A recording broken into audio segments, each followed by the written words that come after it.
this influence that takes them out of it, you know? And they're not strong enough at home to withstand all that.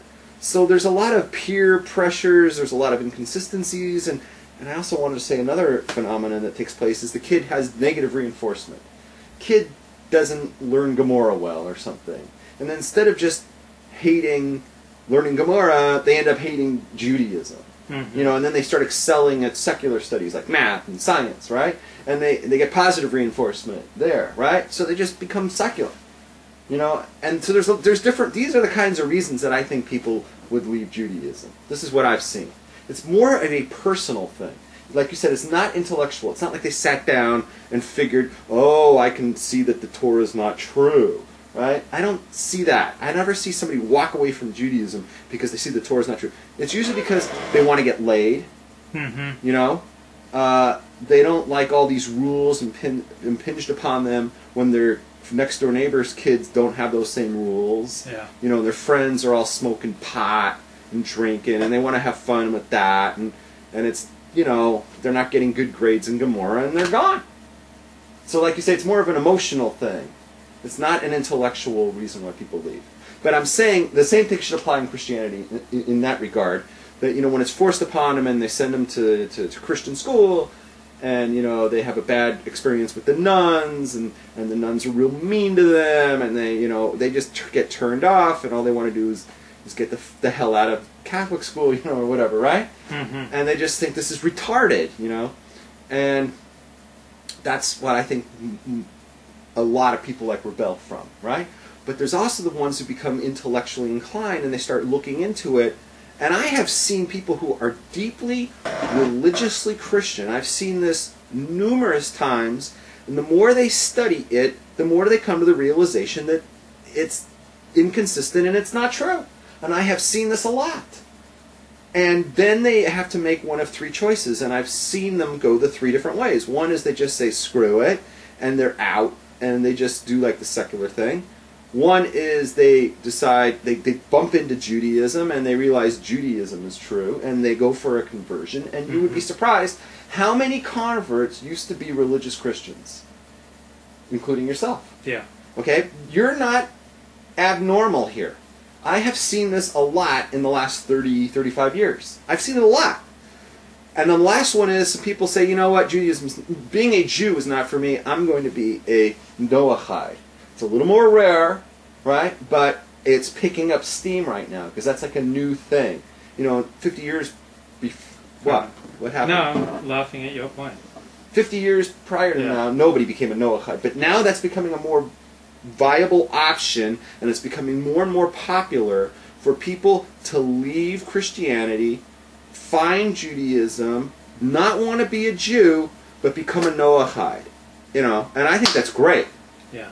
You know, and I'm seeing that that's really becoming a very popular route, right? So my answer to Greg in the I went like a long way around is, for Christianity to maintain itself has to be presented in a way that's 100% true. Your two obstacles are that one is, and also it helps to send the kid to a school that reflects the doctrine that's being taught at home. Today's secular schools, which used to be Protestant, American public schools used to be Protestant schools, and they've become anti-Protestant today. Today they're in the hands of the liberals, and they push secularism and atheism, and you know, and they want to you know, go attack all of the very foundation of Christianity. The new target of the liberals is the Christians, and that I want to get into that in a second. But my recommendation to keep Christianity a thriving is to send kids to Christian schools. Yeah. Send them to absolute Christian schools. Do not let them go to American public schools.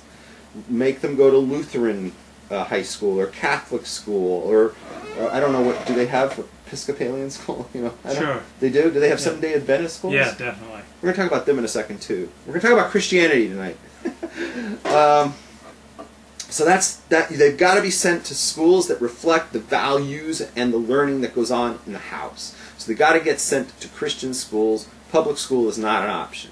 Public school is not an option for Jews. It's absolutely not an option. Off the table. And the last thing was I said the birth rates, and you're also against the challenge of the fact that, I'm biased, but Christianity is not true. So the more the person studies and gets into it in the Christian school, they're standing the chance they're going to walk out of it on an intellectual level and end up Jews. Okay, now I've answered that. You have any comment on anything I just said? No. Okay, now I'm going to interview you. Okay. You grew up, tell them what you grew up. Seventh-day Adventist. Now, my opinion of Seventh-day Adventists is a little bit different than other people's. Okay. I've had a lot of interaction with Seventh-day Really? Adventists. Yes! First of all, this is like the big headquarters for it down here in Southern California. Yeah. They're in Loma Linda. Yeah. I used to be in Kashrus, and I used to visit companies and go to the plants. And in the Loma Linda Riverside Rialto area, a lot of people working there were Seventh-day Adventists, and they'd always come and talk to me. And after all my talks, I always got the feeling that Seventh-day Adventist, this is going to sound strange, is closer to Judaism than it is to mainstream Christianity. In some ways. It's not... So they're vegetarians. They keep the Sabbath. Correct. The traditional strand of the religion has a very distinctive way of life.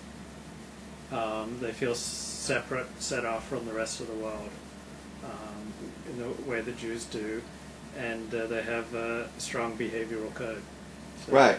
Now think about it. Now it's my understanding that the reason why the Christians, normal mainstream Christianity, follows the Sabbath on Sunday, right, was because the Jews, the frum Jews, kept it on Saturday, and it was like an in-your-face, like we're going to go to the other extreme and just to be not like you. Yes. So for the Seventh-day Adventists to go ahead and want to be like this goes against Christian tradition that's been around for 2,000 years.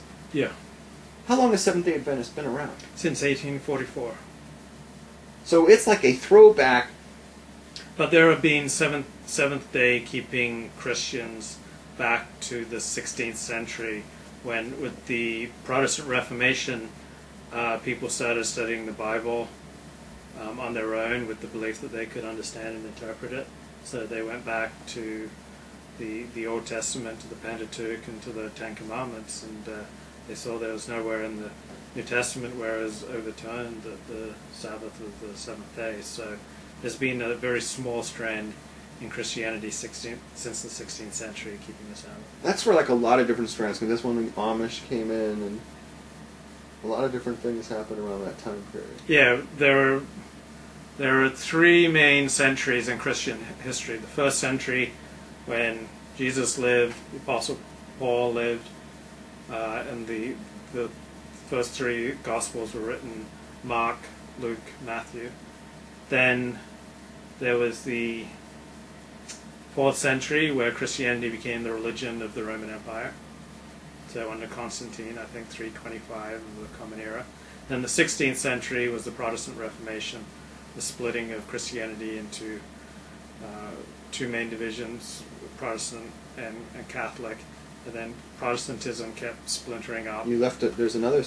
So those are There's three. the Orthodox group. Yeah. Because they didn't follow. Yeah, they disagreed on the Holy Spirit, whether he was a member of the Trinity, but it didn't really make for many substantive changes in the world. So those are the three key centuries for Christianity, and Seventh-day Adventism is a form of Protestantism. Right. So I just wanted to say that my thing is that that Seventh-day Adventists seem to, from my experience, have more in common with Torah Judaism than it does with mainstream Christian thought. It's very well, there different. are three main strands of Seventh-day Adventism. There's traditional Seventh-day Adventism, which would be the most like what you're talking about. So there's a strong behavioral code, a strong emphasis on vegetarianism, distinctive beliefs and practices, and very eschatological, meaning they believe that God's about to come back, and they believe that Seventh-day Adventist Church are God's chosen people. Then there are the liberal Seventh-day Adventists who are in it principally for the lifestyle. They think it's a healthy way to live. Right. And then there are evangelical Seventh-day Adventists who feel more kinship with other evangelicals, and they believe that all of their atoning was done by Jesus. There's nothing that they can do to earn salvation. So there's not as much emphasis on the distinctive